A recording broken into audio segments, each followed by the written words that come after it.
Raz, great to see you. Thanks for coming on the Unstacked Startups podcast. How's your morning going so far? Thanks for having me. It's going great. I mean, I'm in Toronto. It's freezing. I can't be outside, but this is the best way to start the day, right? I love it. Great to speak to you because you're building a really cool company in a space that I think needs a lot of change.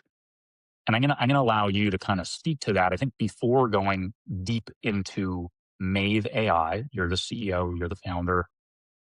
Tell us a little bit about yourself. I mean, you've always been interested in startups. You've been entrepreneurial yourself from your early days in school, coming out of school. You were an early, team member at Platters and building that into what that became. Just fill us in, take us back.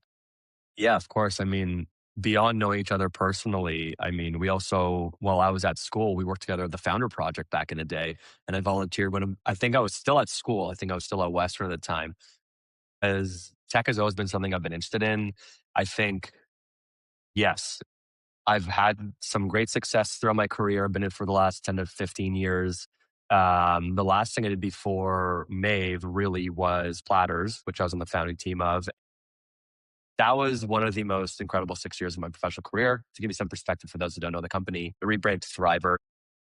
We did office management, corporate catering, snack programs for companies around the world, companies like Shopify, who would spend hundreds of millions of dollars on this a year. We built a tech solution that would manage their programs around the world. Some of the largest companies grew that company from 5 of us to over 200 people, 15 different offices. I ran our revenue and everything that revolved around that. And we raised too much money, which is another discussion that we can have another day. And then COVID hit. We grew that to almost 16 million in sales. The second offices were shut down, there were no more offices.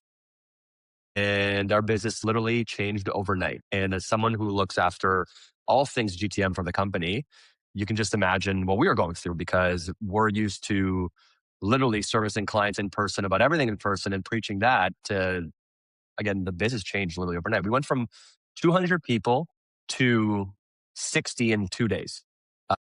Yeah. So what I say about that time in my professional career is I said it was the best, worst time of my professional career.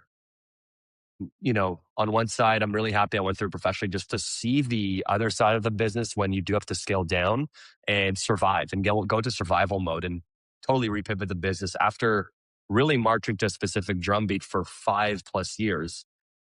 It sucked. Like I can't sugarcoat it. And it was an awful personal experience. You're letting go of people who are your friends, people who are excellent at their jobs, but the reality of the world just doesn't justify us being together anymore. And it was a really hard year and a half to get the business around, which we started getting it around.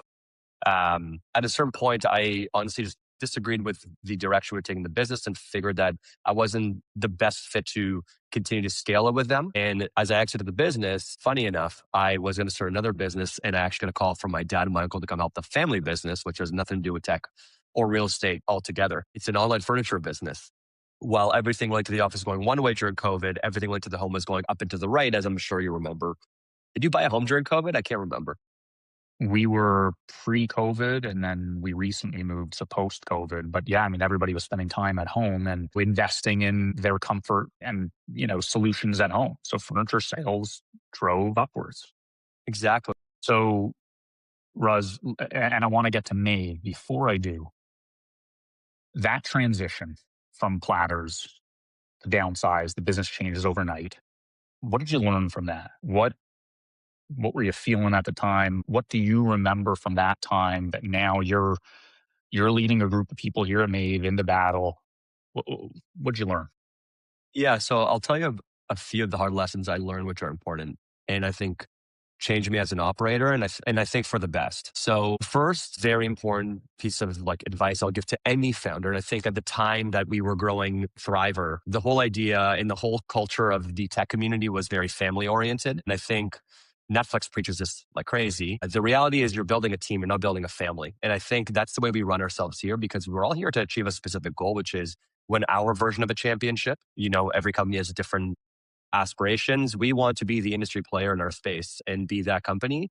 And we're building an all-star caliber team to make sure we go do it. And that means that we all play our role. We're all here to support each other.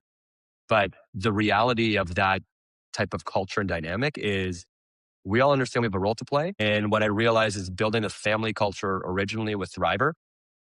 When things get tough, it's really hard to part ways with family. It's really hard to have those hard conversations with family because they're family. And what you realize very quickly is as much as you love someone, your relationship with a business is different. And whether people like to hear it or not, at the end of the day, we're all here to make sure that we achieve the outcomes that we're trying to get to and we aspire to get to. And it's an incredibly fun culture. It's an incredibly motivating culture, but it's also important we all understand our role here to make sure we win a championship. Winning is a tough business, but winning is extremely rewarding. And if you can get everybody to toe the line and move in the right direction and build something amazing, extremely rewarding. Ruz, as an outsider looking at the real estate industry, and that's kind of a wide term, commercial, residential, geographies, whatever else.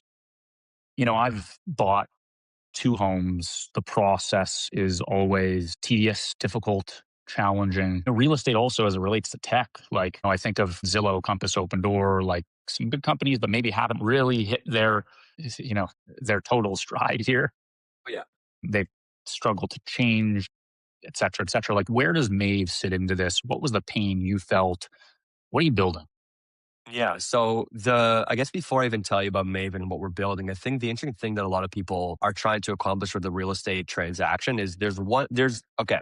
The real estate industry is made up of 3 different parties who are all trying to justify their existence for the world. Okay. You have boards, you have brokerages, and you have agents. Do you know the difference between the different players? Okay. But maybe fill the audience in. What's the Yeah. So your typical agent helps you with the transaction. When they help you buy a place, they're trying to be the world's greatest advisor to you. When they're trying to help you sell a place, they're trying to be the world's greatest marketer for you. There's over 2.5 million agents in North America alone. Where we are in Toronto, it's the largest real estate board in the world. There's 85,000 real estate agents just in Toronto. Brokerages are people like Remax, okay? Big known brands. They have 2 roles. One is to facilitate the transaction. So, process the paperwork, pay out the deals, hold the money at certain points. And on the other side, support the real estate agent to make sure they nail that process down pat. Support them from anything with marketing, deal coordination, operational, whatever it may be, compliance. That's their role. And the last piece is the board. The board is like the Toronto Real Estate Board. That's government. They are governing the industry. They are the MLS. That's where people get listing information. That's where people understand how to govern or how to operate in real estate. That's what they do. They're like they're government. That's a piece that just like needs to exist because they manage rules. Exactly. That's regional. There's almost 1,000 of them in North America. So the reason I'm bringing all these pieces together because everyone knows the agent and this is kind of where my curiosity came because I bought a home in 5 minutes during COVID. All right. And this is after we've lost 4 different bidding wars.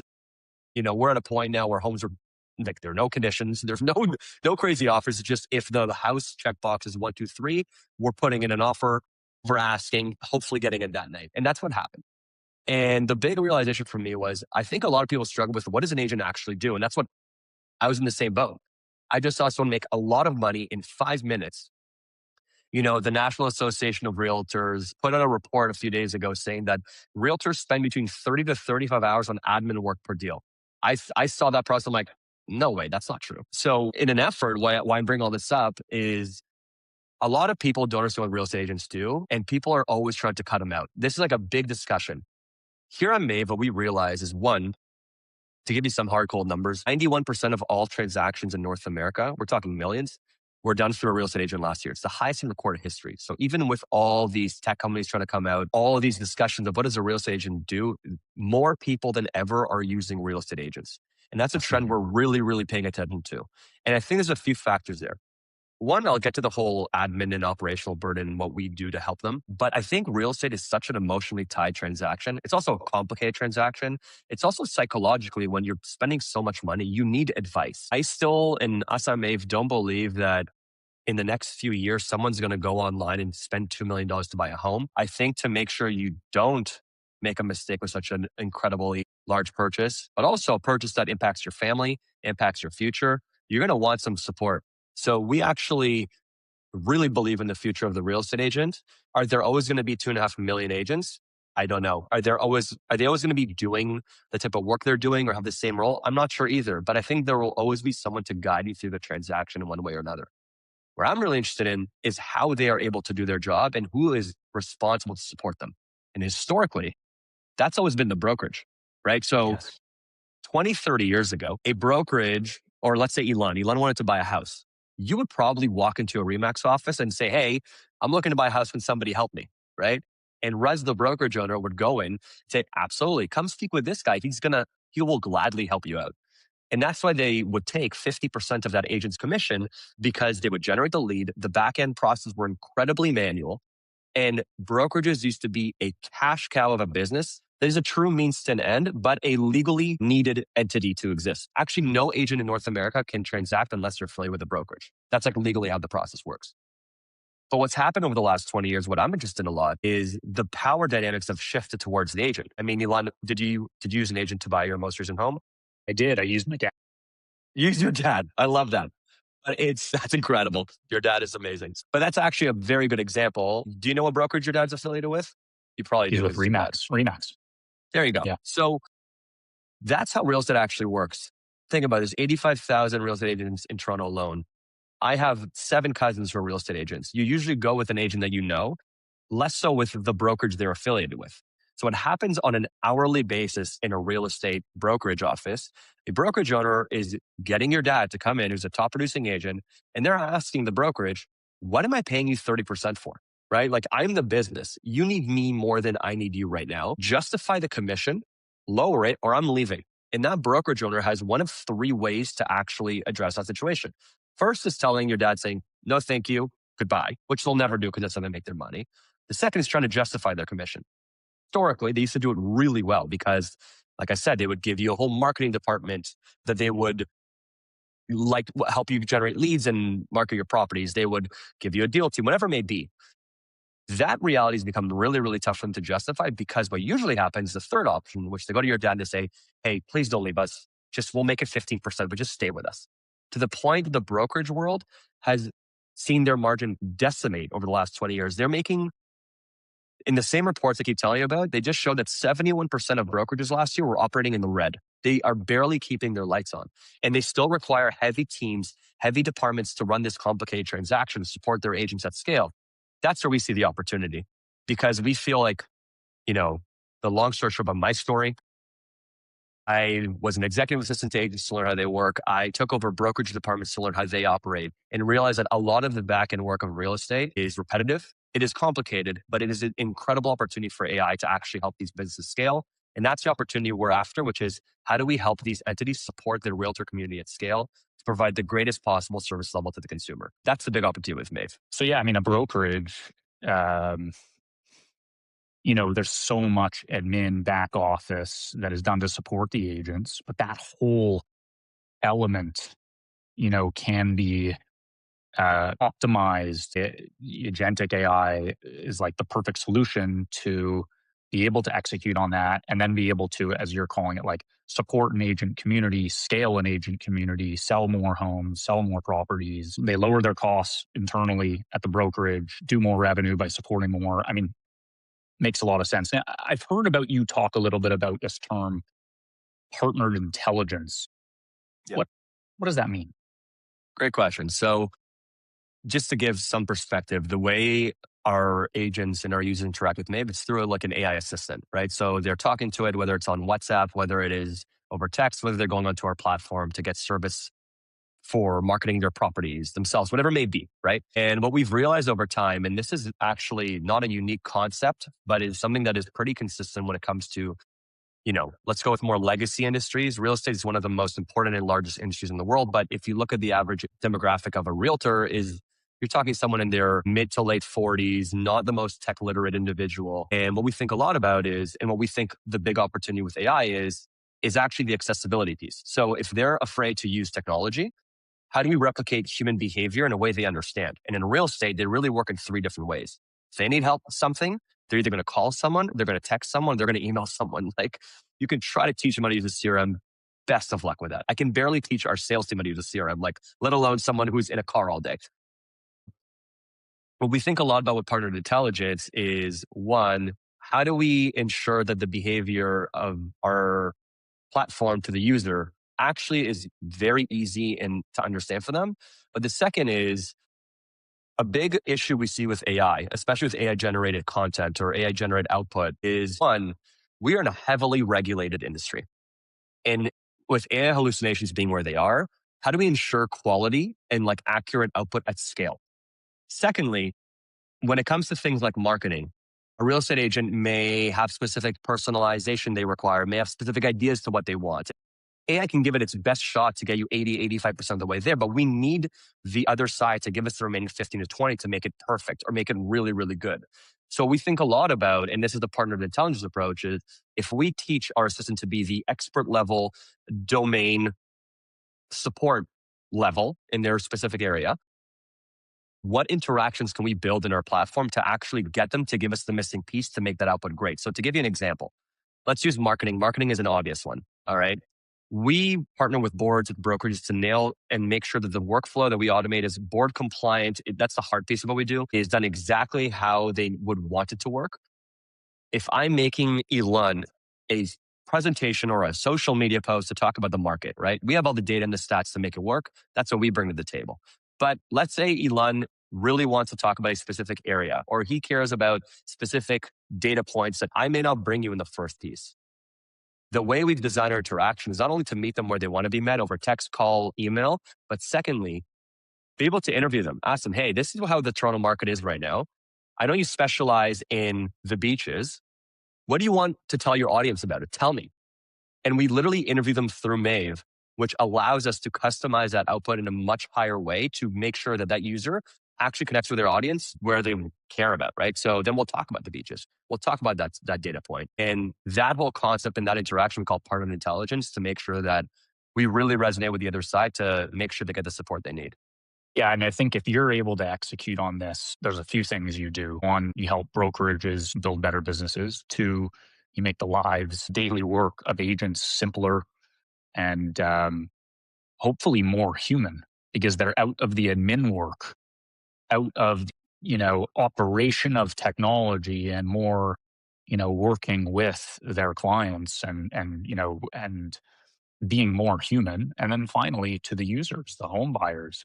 Um, who have more intelligence at their fingertips and have an agent who can just move way faster instead of being buried in hours and hours of admin or navigating DocuSign or this or that. You know what I mean? Yeah, Um, 100%. I mean, this is what we preach. And it's also a big part of partner intelligence is what agents do really well. Look, at the end of the day, an agent is a small business owner who's trying to help their client, right? That's what they're doing. They're trying to grow their business. And where they excel and what I saw firsthand and what I see every day, their strongest asset is managing the relationship, is being present with the client, guiding them through what is usually the most emotionally charged moment of their life. Our job is to take the rest off their plate. That's where you should be. Focus on the client in front of you. What we do is we'll jump into the equation where you need to just tell us to do something, but the rest of the time should be supporting your clients. And that's how we make sure they do the best job they can. I was just in a founder summit and we had someone great speak to us, like a former C-level executive at Shopify and Amazon. And they were talking about where the big companies are allocating their marketing budgets to, right? And how are they getting people to work with them? Do you know what the number one like investment for them right now is? It's in-person events, because what they're realizing is people are just not answering phone calls anymore. People are not responding to these AI generated emails because it's hard to build trust right now. And especially in real estate, which is such a human to human trust based industry, we don't think it's going to go away. And I actually think it's a really good tell to what you're saying is, yeah, do I think AI's opportunity with, the purchase experience of I don't know, a lot of different things. Can it replace it? For sure. Like I will gladly buy a pair of socks using OpenClaw. All right. But something like a home, that's something where I need to build trust with the other side to make sure I do it the right way. And given the dynamic of where AI is going, like the companies like Airbnb is where I think I would love to invest more money into, because I think what we're seeing with AI is as things get more automated, as things get less human, I think human beings are going to want an outlet to be with other humans, to have more in-person experiences, to do things outside of their computer. And I think that's where you're going to see a lot of the big trends going over the next few years is as things get more automated. How do we make sure the in-person experiences are best? I couldn't agree more. Ruz, real estate is a massive industry. Mave is uniquely situated to execute on this, what I believe is a massive opportunity. Can you shed light on that opportunity? You guys have raised $7 million from VCs. You're scaling, you're growing, you're building your team. Fill us in. What does this look like, and how do you go out and execute on it? Yeah, I mean, look, everyone knows the size of the real estate industry. Just like the residential real estate industry alone is hundreds of billions of dollars. To give you guys some hardcore numbers, the almost 400,000 brokerages in North America are spending over $30 billion a year alone just to try and support their real estate agents with their day to day marketing, admin, compliance. We see that opportunity as ours to take. We think that over the next 18 to 24 months, there will be a vertical AI solution that will be adopted by the industry. Yes, we have really good momentum, but we want to be the North American player in the next few years to do that. Uh, Hiring is always the biggest challenge. It's the most exciting part of my job. It's something I spend a lot of time doing, but for us to do it, especially early on where we are, hiring is all I think about because we need to make sure we have the best people around the table to actually help us realize the vision, both technically and operationally. And that's what usually keeps me up at night. So Ruz, and I'll let me know what you think about this. I mean, back 5, 8, 10 years ago, we would be helping our partners hire, and they needed great people. Venture-backed technology companies always need to hire great people. Today, what we're seeing is team sizes are smaller, and if it's at all possible, because to us it always feels like every hire is extremely important.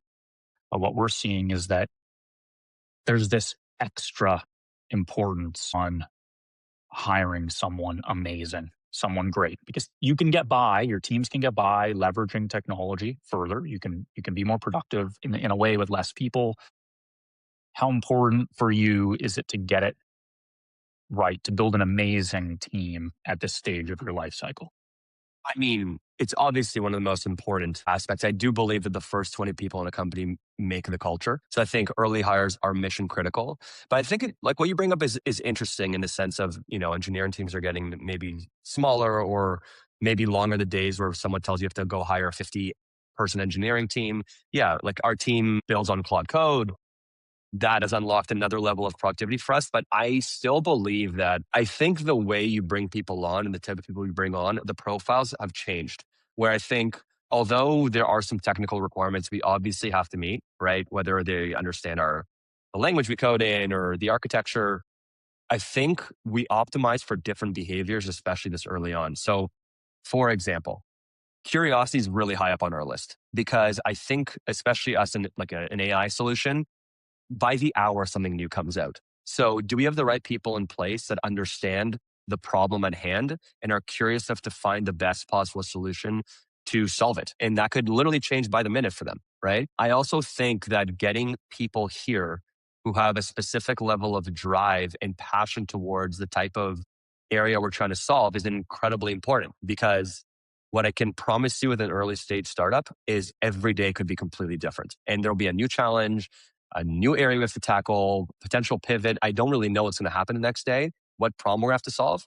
If you are motivated, if you understand what it takes to get through this, if you have the passion and the curiosity to understand how to solve a problem, you're going to do really, really well. What I also think, and what I'm kind of alluding to with some of what I'm saying is people can be technically strong. I think problem solving is at the center of it all. And problem solving doesn't necessarily have to be a technical challenge. It could be a product, it could be a UX challenge, it could be an operational challenge. I think getting the right people who can think of what's best for our customers in the business first goes a really long way in building the right culture, in my opinion. And that's what we're over optimizing on to make sure we have the right people around the table. Um, AI, it's not like AI. I think there's, again, a misconception. AI is just like, yeah, this is how you do it, and humans are going to fall down the trap of just like following what AI says. And sure, Right. there will folks and organizations, I suppose, who make mistakes when it comes to working with AI, but the people who can weave human intelligence and AI intelligence together to get the best outcomes, I think, are at a huge advantage. Absolutely. Ruz, you've talked about, and you wouldn't have had to have talked about this for me to know that this is kind of like a motto of yours: Okay. I'm interested killer to where this is going. mentality. Killer Yeah. mentality. Yeah. What the heck does that mean? Okay. Killer mentality. I think it relates to a few things. And I think it also relates to the type of company you want to work at. So I'll tell you what that means for us, and I'll tell you what it means for anyone who's hearing this and needs to understand what is important to them in life. Starting something is really, really hard. And it's something I learned from another CEO, buddy of mine here in Toronto. I do this when I interview people, I actually try to turn them off to joining us. Yes, we're well funded and things are moving well for us. But even with all that, we probably have a 97% chance to fail. That's really hard to deal with. And when you think about the type of effort, the type of dedication, the type of mental just toughness you have to get through to just run through a wall to make that 3% become 5, become 10, become 15, become whatever is incredibly challenging. And to do that with the world going against you, it's another level of, I guess, what you call the killer mentality that you have to find in yourself to get to be comfortable with. And it's something I interview a lot for. And it's something I try to scare people off from doing because early stage startups are not for everyone. It is a really tough task to get through. Everyone wishes that they join a company and just everything is roses and no problems. And we're just going to be a rocket ship to the moon. And everyone just sees this. But really, everyone always talks about it's like a right? It's like it is every day you walk into the office and the sky is falling and it's your job to make sure it doesn't. And then when you make it not, you're going to celebrate for 10 minutes and then you're going to go back to solving the next big problem on our plate. And it is a type of operation that is great for some and not so great for some. It is the most fun you can have, but it's also incredibly challenging. So I guess the killer mentality that I always think about is that type of environment and having the inner will to just keep going because you know what's at stake and you know what the opportunities to get to. It's something we're really excited about at Mave, and that's why we want to become the industry player. But I totally understand that it's not for everyone. How do you interview people for that? Like, I'm interested here because I'll tell you what we think about, but how do you guys find that, as you I talk to mean, people, I think they'll find a way? I think that it's a great question. I think that you try to prompt them to talk about their failures and their mindset when those failures came up. You know what I mean? What did they do and how did they approach it? And, how did it set them back? But where did they move from there? You know what I mean? You think about anybody who wins, an athlete, a sports team, a business, and the only constant is setbacks along the way, is failures along the way. And all that matters is how you deal with it. You know what I mean? So I think part of it is an energy. Part of it is a feeling, understanding of the person, what drives them. Do they want to constantly improve? Are they constantly curious? Are they not going to give up? You know what I mean? You start to pattern recognize when you've been doing this for a little while. But I think really getting people to talk about their failures open, I think, is critical because you get a real sense. Someone who just talks about their successes, I scaled this to that, and blah blah blah blah blah. I mean, I don't know. All right, you know, No, yeah, I agree completely. And I think that what that also shows about the candidate is do they have an ego, which is something that is important to not necessarily, we believe, have right now. Is like, it's not about being right, it's about giving the customer what they need. And it doesn't matter who's right at the table, is like, let's just find the right solution. And I think something that we layer on top of that, and maybe I'll tell you some things that we do here to make sure that we optimize for that. There's actually two, I'll tell you the curiosity part too. Um, I really try to see, I walk them through a specific situation. I want to see their attitude towards solutioning as opposed to just like finding ways that it will not work. And usually what I find is if someone tells me, yeah, that's just not going to happen, it's probably the wrong level and the wrong attitude we need around the table. Yeah, you're right. Some situations are not going to happen. We need people who are going to, like to your point, are going to find a way. So the right candidates talk to me about, okay, if this doesn't work, what about this? Have you thought about that? What if we position it that way or that way? How do we still achieve the business outcome or the client solution we're trying to aspire? Like, that's the right conversation that we enjoy having. And we usually find those candidates excelling with us. Um, but a good tell that I've realized about curiosity that's important to note is I realized this by accident, to be honest, but now this is it. So after I speak with candidates, I send them some things to review, right? So I just send them something to read, something to watch, something to listen to. So a podcast, a YouTube video, and a deck or a write up or an article, something. One, I see who responds. A lot of people do not respond to that, which is instantly off-putting, meaning like they saw it, but they don't care. But secondly, those who do, how fast do you respond and what are you responding to? Like, what kind of rabbit hole are you going down? Like, what are you asking me about it? What do you understand? What do you not understand? And that is a really good tell for me on curiosity is how many people are actually starting to go down that rabbit hole. I just give you the like, door to enter. And those people are some of our best employees. Proactivity, it's never stopping, it's high agency, it's, yeah, I love it. Raz, Mave, is where it is today. Where does this go long term? What's the long term bet? Paint the picture of what Mave becomes in time. Yeah. So I think kind of tie back to our original discussion that we believe the real estate agent will not go away. We think the real estate agent will always be a role, an entity, someone who's going to be controlling the experience with the customer. So if that's the reality that we believe will stay the same, my question is how do you support them? And what we believe is if brokerages or boards need to exist to legally make sure the process goes according to plan, and we know that to scale that type of operation is almost impossible, we believe in a future that an agent can just plug into an entity that will let them transact and manage their business and make sure they can actually process a real estate transaction legally, compliantly, and with the highest possible customer service level that their business can offer. We believe that entity is going to be Mave. And I think as we continue to build industry partnerships with the boards, with the governing bodies, with the technology solutions that people use, with brokerages, we're setting ourselves for a future where we believe that will become reality in the next 5 to 10 years. So And that's where we're going after. this is a operating system layer as opposed to a AI marketing solution or AI admin solution. This is a Mave is the AI layer doing things the right way, elevating experiences and efficiency across the board for the real estate industry. Fair to say? Yeah, I think it's also important to note what we believe the values of vertical applications are. Like, I'm not looking to become the next Canva or the next CRM provider. I think Salesforce, HubSpot's in an interesting situation right now, but HubSpot, Canva, they're going to do an amazing job and continue to be the industry leaders. What we want to own is the critical workflows that the industry needs to actually operate on and knowing our users super well to make sure we do it in a way that they actually want and understanding our partners super well to make sure we do it in the legal compliant way that they need to make sure the customer is taken care of. And what we believe is we want to continue to partner with the industry leaders, whether it be for marketing or CRM or deal coordination, to make sure we can power those workflows in the best possible way for realtors. And that's our position to take. So I think as we get more embedded and take on more workflows, our operating system will grow and become smarter. So let's unpack for a second here. AI agents is this term being thrown around everywhere. Agentic AI, AI agents with memory, right? So Yeah. in practice, what does that mean for a real estate agent using Mave today versus say into the future from now? Yeah. Okay. So let me tell you about the current, the near, and the, let's go with a few years down the line, which honestly could be 18 months from now, the way things progress. So I don't really know. But okay.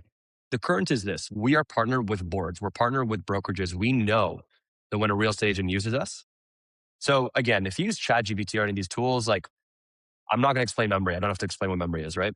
Great. So what they're going to do is be able to do 100% of the tasks, 50% great. So what we're really focused on is how do we do 100 tasks, 100% great. And our memory advantage is because we're going to the boards. I know your real estate background. I know the transactions you've been a part of. I know what areas you specialize in. So when you actually use Mave, when it comes to memory, these are unlocked for you at the very beginning. So anything you do is hyper personalized and custom to you. So I gave you the stats example. Like if Elon specialized in Midtown, I already know that. So when I talk to you, I know what areas I have to make sure I touch on to make sure whatever output I give you, whether it be a task or a social media post, it'll speak and look and sound the exact way you would want it to resonate with your audience. Memory, make sure that as we continue to evolve and the more work you do through Mave, we also continue to improve the outputs we give you because we know what you like and didn't like. So a perfect example, I'll keep using social media posts. It's such an easy one to understand. Like Mave grows your brand. So for agents that don't have listings, we help them generate leads, right? So let's just say you're generating leads on social media, and based on our memory, your activity, your history, we know that you need to talk about Midtown because that's where your audience is. When we come up with a topic for you, where AI gets in trouble is we build absolute solutions. It'll be like, here it is, I'm posting it, it's done. Right. So let's just say we're talking about a restaurant to make it a very obvious example. And hey, this new restaurant opened up in Midtown. There's a chance that AI talks about McDonald's. There's a chance it talks about a restaurant that you don't like. How do we improve our memory funnel for them? When Mave approaches you, it says, hey, Elon, there's a few things that happen in Midtown that you may care about. Here are my top 5 ideas about what we should talk about. Which one do you want me to speak about? When you pick that option, we instantly improve our experience for you next time. And that's how memory gets better and better and better. But as we become more proactive, let's talk about the near/distant future. As we get smarter, what we want to do is as we get more personalized to you, as we know more about you, how do we use that and leverage that to improve other areas of your business? To give you a very easy example of things that we're familiar with. If I know what areas you specialize in, your real estate transactions, if I'm connected with the boards, if I'm connected with your brand, I know how you like to sound, look, feel, whatever it may be. Imagine you giving us your database and we can say, hey, this just happened on the street. We're seeing that Elon cared about this about 2 years ago. You haven't spoken to him in 2 years. I think it's the right time to reach back out. I'm going to send this to him. Are you okay if I do that? And that is hyper personalization action at scale based on their literal personalized database. And the magical thing about AI is I actually don't need too much information from you because we already have everything built in house and programmed for you. So that's an easy extension we're thinking about. And we want to do that across the board. And to add that layer on top is, okay, even if I get all the market data, if I'm an agent talking to a customer, what they care about, if I send a blanket email like, hey, this just happened in the market, do you care? That's amazing. Cool. But what would make it even more magical, what we think a lot about is why do they care about that? Is Elon moving because he's moving into a specific school district? Is your family getting bigger? Are they downsizing? Did he just sell Stacked and he wants to like buy an investment property with that? Like there are tangible things that are not just purely market-based data that we can tap into, that we already are tapping into for our clients that make that experience even more magical. We're just trying to give you the superpowers and the steroids to connect the pieces to make that a hyper-personalized experience at scale. Ruz, I want to ask you about OpenClaw. Everybody's talking about it Let's do right it. now. Let's do it. Yeah. How does that apply to what you're building? How does it aid what you're building? What's going on here? OpenClaw is great. I think it's a little taste of the future. It's actually one of the first we talk about all the time. It's one of the first things I've seen that gave us a true glimpse of what's to come. I mean, obviously the AI community reacted to it, but I think a lot of people, and I speak about this with our investors and other founders all the time, is what does that mean for me? Right? What does that mean for me building a vertical AI solution? Because OpenClaw just unlocked another level of orchestration that can technically do a lot of things well enough that a lot of companies are trying to do. And I think when it boils down to it, I'm really excited to get OpenClaw built into Mave because I think what it'll do for us is unlock another level of usability for our users. And I think what excites me about it and what excites me about our potential as a company is it just progressed our roadmap by potentially a year. And why I'm excited and not threatened by it is because at the end of the day, what we hold true to and what we've done that's the hard piece that no AI company can, is we have the industry relations, we have the partnerships, we have the understanding of how our users actually want to work that gives us an unbelievable like advantage of partnering with an OpenClaw to unlock the experiences they so desire. Yes, there are legal issues right now and security issues that are a little tricky, but they're going to solve that in the next 6 months or so. And Anthropic and Gemini are going to build their version of OpenClaw and they'll make it easier to build on. And we're excited to be in a position to use them when they are ready. So the picture here really is an agent with OpenClaw personalized to assuming security and all that stuff. Let's assume all that is in a good state. I mean, they're on WhatsApp. They just say, hey, what's going on in Midtown today? Who are a few people I should reach out to? How can I, hey, draft up the DocuSign here? Like it just We try to do it ourselves. It is so hard.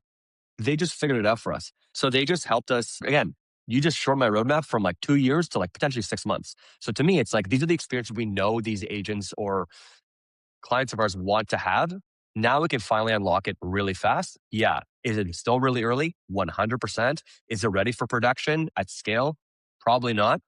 But I think in the next 6-ish months, there's going to be a moment where we're going to see, okay, this is ready. And I'm really excited for that moment. Let's go with that. Ruz, what's the hardest thing about building right now that maybe few people talk about, or what's the hardest thing about building a business right now? I think you've nailed it before. It's people. It's always the hardest. Like that's what keeps me up at night is having the best people around the table, because what I can guarantee you is that there will be another OpenClaw moment probably in a year from now when something else cool will come out. I need the right people on the table to help us find it and take action right away. And I need people on the table who are going to make sure that we understand our clients better than anyone in the world to make sure that the solution we pick is the right solution. That's my number one priority, and two and three and four. It's like, how do we continue to get the best people around the table that can get us to realize the vision we have for this company? Everything emanates from it. Yeah. Ruz, really quick rapid fire here for 1 minute before we kind of wrap up. Best piece of advice you got for a first time founder? Best piece of advice is something we said: hire for culture as opposed to skills. One tool or product your team can't live without right now? Definitely Claude. And I'm going to go with granola now. We love granola. Granola is plugged into You're a everything. big, So those are the you're a two big, things that we were, you're a yeah, big, Ruz, this was awesome. I appreciate you doing this. my pleasure. Thank you for having me. This was fun.